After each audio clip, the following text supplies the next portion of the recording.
Canada যাওয়ার জন্য টাকা দিয়েছি, সেখানে 11 লাখের উপর টাকা দিয়েছি, কিন্তু তারা সময় মতো টাকা দেয়নি এবং ওখানে অ্যাপ্লাইও করে নাই। আমাদের ভুয়া কাগজপত্র দিয়ে বুঝিয়েছি যে আমরা ভর্তি করে দিয়েছি ওই ইউনিভার্সিটিতে, কিন্তু যখন ওখানে বিভিন্ন সিস্টেমে প্রবলেম হলো, ওরা বিভিন্ন করে আমাদের টাকা দিবে করে ডিট করলো, করলো, কিন্তু টাকা ওরা কোনোভাবে দিচ্ছে না, ঘোরাচ্ছে।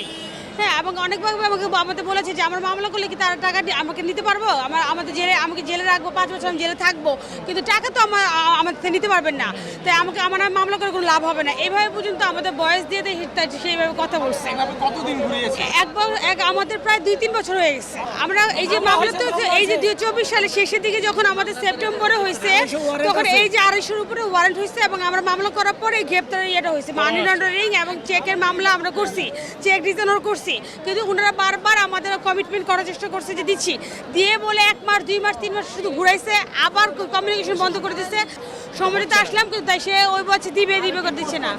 অবশ্যই আছে, আমি সন্তান নেই, তাই অন্যান্য যারা আছে তাদের বলবো যে অন্যান্য ইনস্টিটিউটগুলো আছে, ওগুলো থেকে দেখানো উচিত।